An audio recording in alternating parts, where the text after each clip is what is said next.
नमस्कार, ये आकाशवाणी शिमला है। अब आप राजकुमारी चंदेल से कोविड-19 पर विशेष समाचार सुनिए। मुख्यमंत्री जयराम ठाकुर ने कहा है कि कोविड-19 महामारी के दौरान व्यापारियों की महत्वपूर्ण भूमिका रही है।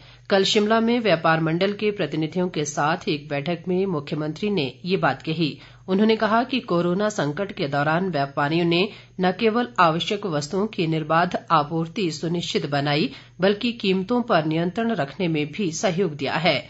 मुख्यमंत्री ने कहा कि करों के माध्यम से व्यापारी प्रदेश के राजकोष में एक बड़ा योगदान दे रहे हैं।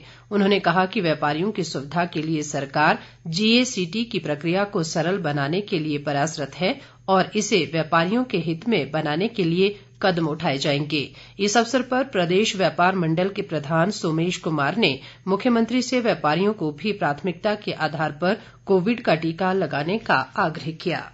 केंद्रीय स्वास्थ्य मंत्री डॉक्टर हर्षवर्धन ने कहा है कि कोविड के दोनों वैक्सीन कोविशील्ड और कोवैक्सीन प्रतिरक्षा की दृष्टि से पूरी तरह सुरक्षित है। उन्होंने कहा कि प्रधानमंत्री ने कोवैक्सीन की खुराक लेकर स्पष्ट संदेश दिया है कि इस वैक्सीन में कोई त्रुटि नहीं है और अब इसके बारे में सभी प्रकार की भ्रांतियों को हमेशा के लिए दूर दिया जाना चाहिए। उन्होंने कहा कि वैक्सीन के दुष्प्रभाव भी नहीं के बराबर हैं और इक्का दुक्का मामले में ही अस्पताल में भर्ती होने की जरूरत पड़ती है। देश में कोविड-19 से स्वस्थ होने की दर बढ़कर 97.07% हो गई है। कोरोना संक्रमण से अब तक 1,07,98,000 से अधिक लोग स्वस्थ हो चुके हैं। मौजूदा समय में देश में कोरोना के सक्रिय मरीजों की संख्या 1,68,627 रह गई है। देश में कोरोना संक्रमण की कुल संख्या 1,11,00,000 से अधिक है। संक्रमण से अब तक देश भर में 1,57,157 लोगों की मौत हो चुकी है। बीते 24 घंटों के दौरान देश में जहां 12,286 नए मामलों की पुष्टि हुई है, वहीं 12,464 लोग कोरोना संक्रमण से स्वस्थ भी हुए हैं।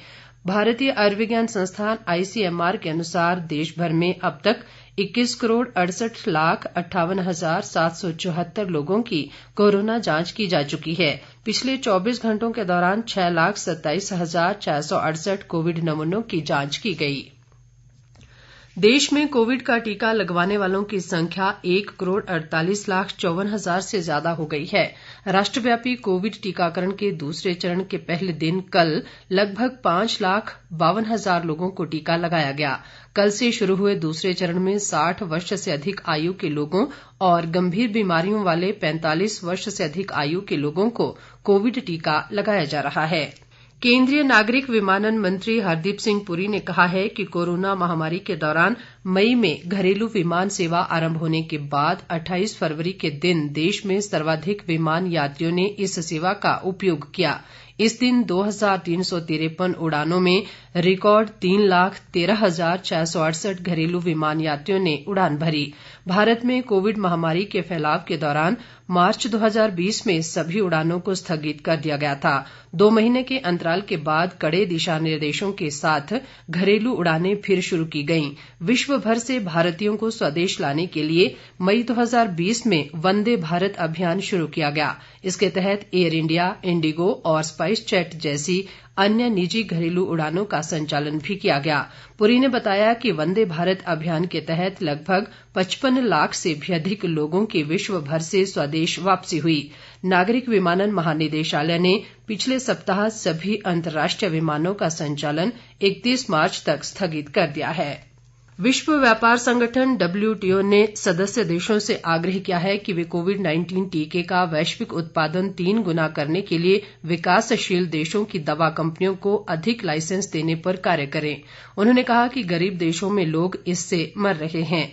दुनिया में टीकों के उत्पादन की सामान्य क्षमता 3.5 अरब खुराकों की है, जबकि हमें 10 अरब खुराक का निर्माण करना है। विश्व व्यापार संगठन के 164 सदस्य देशों को संबोधन में उन्होंने कहा कि कंपनियों को अब विकासशील देशों में अधिक निर्माण इकाई स्थापित करने और लाइसेंस देने के लिए प्रोत्साहित किया जाना चाहिए।